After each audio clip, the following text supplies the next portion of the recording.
Welcome to Ruchita cooking. இன்னைக்கு நம்ம என்ன பார்க்க போறோம்னா நவராத்திரி ஸ்பெஷல் முளை கட்டின கருப்பு உளுந்து பாயசம் தான் பார்க்க போறோம். சின்ன பெண் குழந்தைங்கள்லாம் வயசுக்கு வரும்போது உளுத்தங்களி பண்ணி தருவாங்க. அந்த ஒரு வாட்டி தான் நம்ம அந்த களியை சாப்பிடுவோம். அதுக்கப்புறம்லாம் நம்ம அதை மறந்து போயிடுவோம். இதில் அவ்வளோ பெனிஃபிட் இருக்குது. முதுகு எலும்புக்கு ரொம்ப வலு கொடுக்கறது, அப்புறம் வயசான பிறகு ஆஸ்டியோபொராசிஸ்ன்ற நோய் வராமல் நம்மளை தடுக்குது. இதை வச்சு தான் இன்றைக்கி நம்ம பாயாசம் பண்ண போகிறோம்.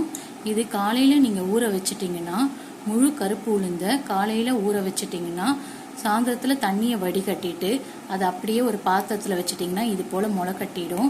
முளைக்கட்டி செய்கிறதுனால இதில் கிடைக்கிற நியூட்ரிஷன் நிறையவே. இது கூட நம்ம பனவெல்லம் தான் சேர்க்க போகிறோம். இதில் இரும்பு சத்து அதிகமாக இருக்குது.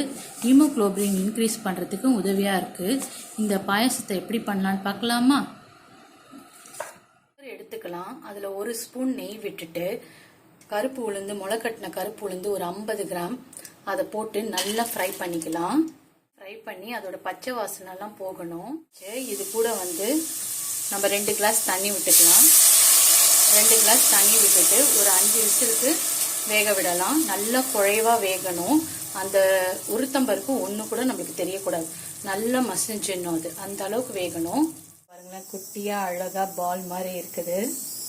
இது 50 கிராம் உளுந்து எடுத்தோம்னா 50 கிராம் பனவெல்லம் போட்டு நல்லா கொதிக்க வச்சு அதில் இருக்க மண்ணெல்லாம் எடுத்துடலாம். ஒரு கிளாஸ் தண்ணி ஊற்றிக்கலாம். வெந்துருச்சு. இப்போ நம்ம ஃபில்டர் பண்ணிக்கலாம். அந்த ஃபில்டர் பண்ணிவிட்டு இன்னும் 2 விசில் நம்ம போட்டு எடுத்துக்கலாம். தேங்காவை சின்ன சின்னதாக கட் பண்ணி மிக்சியில் போட்டு ஒரு அரை கிளாஸ்க்கு திக்கான தேங்காய் பால் எடுத்துக்கலாம். முந்திரியும் தேங்காவையும் நல்லா நெய்யில் ஃப்ரை பண்ணி எடுத்துகிட்டு வந்துடலாம். பருப்பை மட்டும் எடுத்து வச்சுட்டு மிச்ச பருப்பெல்லாம் நம்ம ஒரு மிக்சியில் பொடிச்சுக்கலாம். மிக்சியில் போட்டு அரைச்சி எடுத்துகிட்டு வந்துட்டோம். அது கூட தேங்காய் பால், வெள்ளை தண்ணியெல்லாம் சேர்த்துட்டோம். 2 ஸ்பூன் உளுந்து எடுத்து வச்சோம் இல்லையா, அதையுமே சேர்த்துக்கலாம். சேர்த்துட்டு ஒரு தட்டின ஒரு சின்ன ஒரே ஒரு ஏலக்காய், ஒரே ஒரு பிஞ்சு உப்பு போட்டுக்கலாம்.